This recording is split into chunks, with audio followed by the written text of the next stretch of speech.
So in this video I'm going to talk about some secrets that you really ought to know before applying to study in Germany, including free German lessons, working as a student, applying for universities, and much more. Also, I'm going to be talking about some of the big differences between studying in the United States and studying in Germany.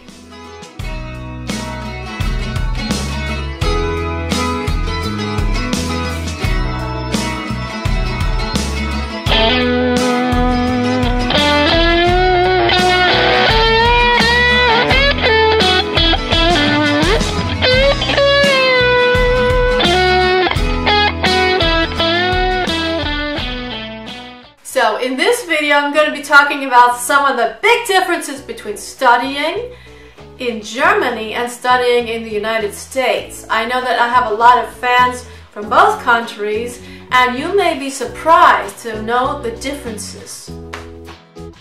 First of all, tuition costs. As you probably already know, the United States is known for having very high tuition costs. In the United States, 60% of all universities are private, including those famed Ivy League schools like Harvard and Yale and Princeton. Some of those private universities can cost more than $40,000 a year, and that is not including housing or meals or other fees. American public universities are cheaper, but how much you pay depends on whether you are an in-state student, out-of-state, or international. So that's why a lot of American people rely on scholarships and student loans or government loans.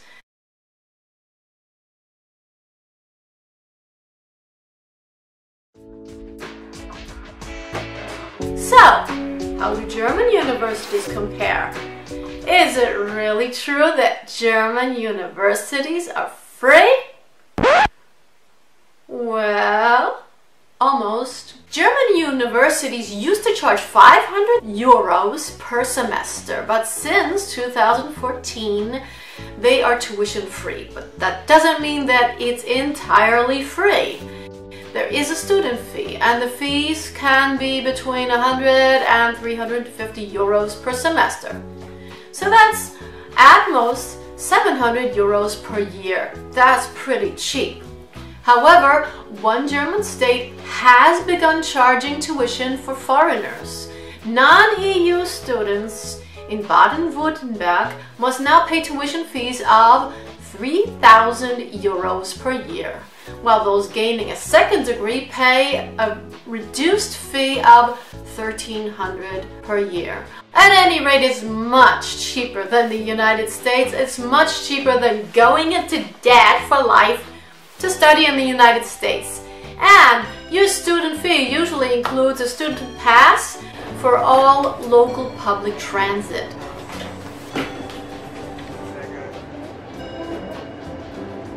So another advantage is that you can get around using public transit or a bike. Rent and living expenses are usually fairly cheap too. About 800 euros a month. You are also allowed to work part-time as a student, so you really can work your way through. And there are also grants and scholarships for students, including international students. So check out the links I've linked below. I've linked some really great links so that you can get more information about studying abroad. Here's another big difference: remedial courses. Americans with lackluster academic skills often get placed in remedial courses in their first year of university. German universities don't do that. If your German is not really good, you can take German lessons at a Studienkolleg. This is basically a preparatory course for the German language to prepare you for a university program. And it ends with an exam that allows you to register for your degree program. I wish I had known about that. before I get started. However, I did take a summer German course at Heidelberg University, which was also a great experience. At the time, it cost me 450 euros, which was not including my 1 month rent. The student room cost me another 300, plus, of course, the plane fare and other things like just buying food, buying groceries, buying souvenirs, etc. It was great meeting students from all over the world, getting intensive language instruction, having fun activities such as parties, dance lessons, a boat trip on the Neckar River, free concerts, sports, and all of it was happening in one of Germany's most beautiful, romantic towns, Heidelberg. This year's course cost 670, so the price has gone up. And it's only online because of Corona. But if you get a chance to do a summer German course at a German university, go for it. Most German universities offer international summer German school, so try that. Regarding remedial courses for any other subject besides German, well, there aren't any. If you flunk your courses, you have to drop out. That's one huge difference here. It's sink or swim. It's assumed that your basic academic skills are there. Here's another big difference. Americans on Reddit or Quora often ask, how can I study in Germany with my associate's degree? In the United States, one big advantage is that everyone can get a fresh start in life, even with bad grades in high school. A lot of people get a GED diploma, then study for an associate's degree. That's what I got before I got my BA. However, in Germany, it's a totally different system. Getting into your university here is based on your grades and your academic qualifications.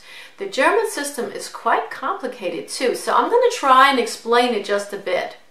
There are actually 3 kinds of secondary school diplomas here. There is the Hauptschule, or in Bavaria it's called Mittelschule, and that ends at 8th grade. It qualifies you to go into unskilled labor, or if your grades are good, you can go further to a Berufsschule or even Realschule. The Realschule ends at 10th grade and includes all of the subjects that an American high school diploma would actually have. That means they learn more math and more science in 10 grades than an American learns in 12th grades. So it's much more compact. Then there's the Gymnasium. The Gymnasium goes up to the 13th grade and it's like having all AP courses. It often includes Latin or Greek. You have to have at least 2 foreign languages. One of them is in English. And there is a lot of advanced math and science and a lot of the subjects that Americans learn in their first year of university. And that's why the BA in Germany is expected to be done in 3 years and not 4 years.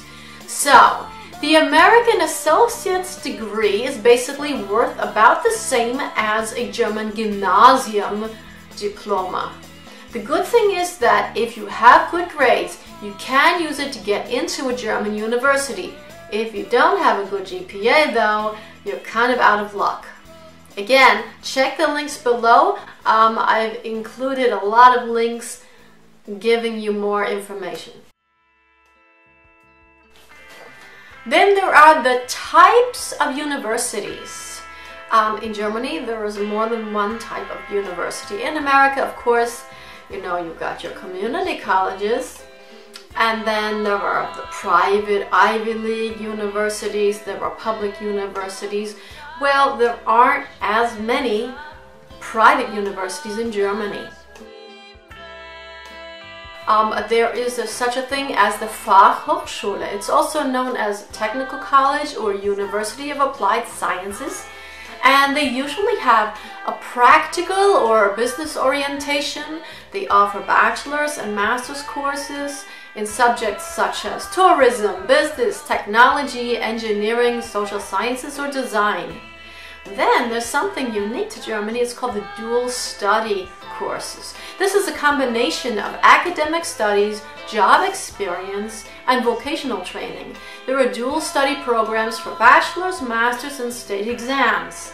And the company that you work for usually pays the students and covers their tuition fees. So you get job experience working at a company, you get your degree at the same time, and it often leads to a good job. Some technical courses like IT and international business are even taught in English. So be sure to check out the links I've listed to find out more information.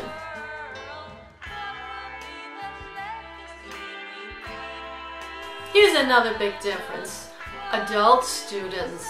It's much more common in the United States for people to go back to university in their mid-20s, maybe even 30s and 40s. That's not the case here. They don't often offer part-time study. Most study is full-time, and if you are over 30, you can get BAföG, which is German student loans.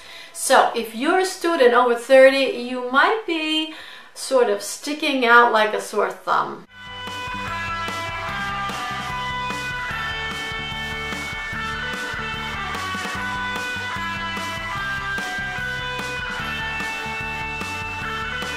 I don't know if any of you remember, but a few years back there was this huge scandal with Olivia Jade, social media influencer and daughter of famous actors. Like my first week of school, I'm leaving to go to Fiji for work, and then I'll be in New York a bunch this year for work and traveling to a different country because I'm creating something with this country, and that's for work. So I don't know how much of school I'm going to attend. Who was accepted at a prestigious university based on letters of recommendation and sports abilities. Supposedly she was on the rowing team in high school, only she wasn't. American universities typically spend millions of dollars on very expensive sports programs, and you can get into the university simply for being a superior athlete. You can even get free money or a free scholarship for being an athlete. This is not the case in Germany. Olivia Jade was basically accepted based on her athletic abilities. Well, this could never happen in Germany. First of all, your admission is strictly based on academic qualifications, meaning your grades and test scores. There's usually a sports program on campus, but it mainly consists of fitness courses, ski trips, and kicking around a ball for fun. So in German universities, nobody cares how athletic you are. There's also no interview, there are no letters of recommendation, there are no questions about your gender, your color, or your extracurricular activities. So, how do you apply to a university program? Well, if it's zulassungsfrei, that means everybody can apply online. For example, in Mainz, every person could apply for chemistry or physics, but there's an audition for music education and there's an exam to study English. At any rate, having famous parents won't help you in Germany. Here's one other big difference: dorms.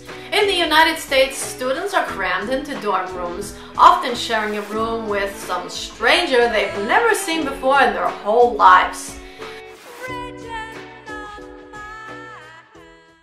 I've never seen that here in Germany.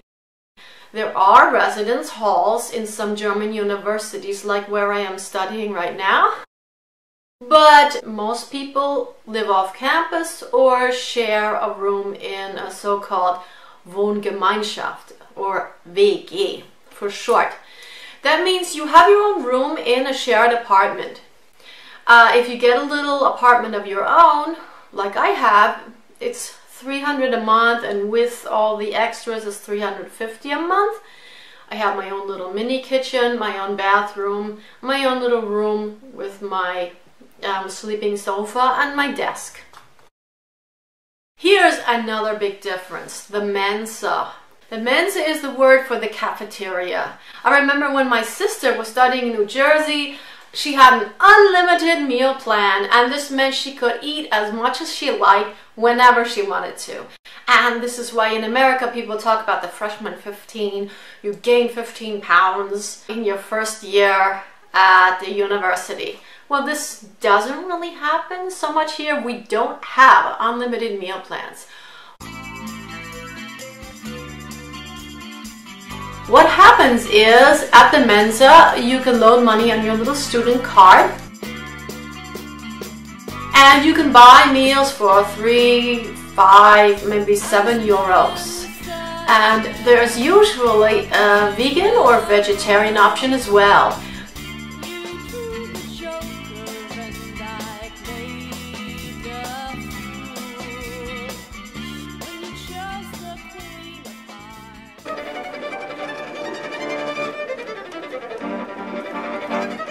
Because most universities are in the middle of the city or the middle of the town, it's never hard to find a healthy, affordable meal, and you don't have to eat at the Mensa. For example, in Erlangen, there's this wonderful place with vegetarian and vegan food. There's the vegetarian kebab.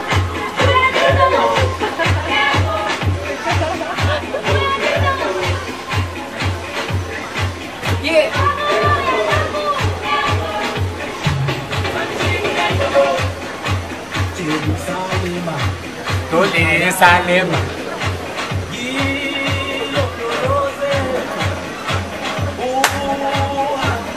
But you can also usually find Indian food, Chinese food, Thai food, even tacos. Well, okay, German tacos aren't really the real deal, but they're okay.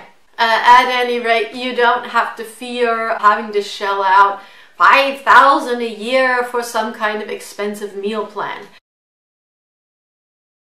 Another big difference, health insurance. The bad news is you cannot study in Germany without health insurance.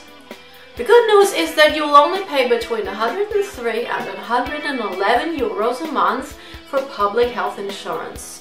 And that includes a doctor visit, surgery, most medicine. Sometimes you might have to pay for some extras. Just as an example, when I got my wisdom teeth removed, I didn't have to pay to get the wisdom teeth removed, but I had to pay for anesthesia. And when I got surgery on my broken wrist, the surgery was free, but I paid 15 euros a night for staying at the hospital for the weekend. Still, much better than in the United States.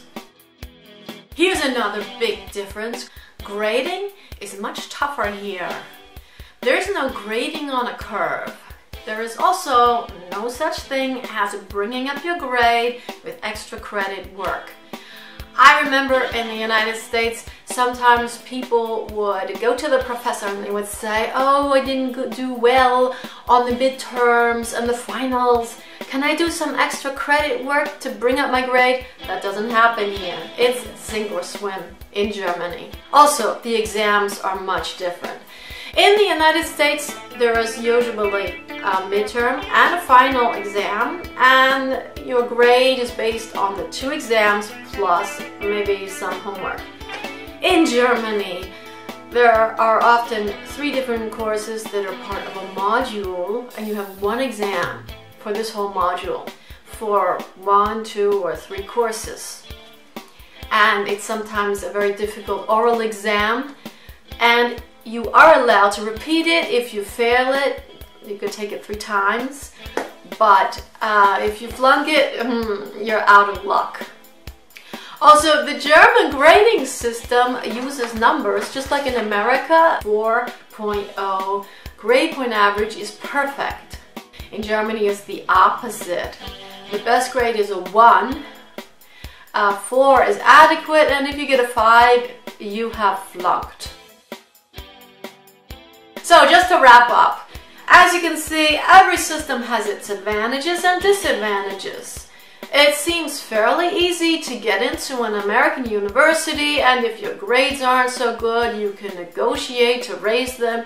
It's also easier for students over 30 or working students, older students.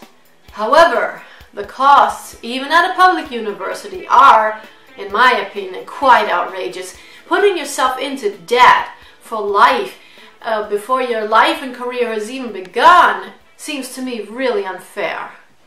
The American system seems skewed in favor of the rich, the connected, and the athletically inclined.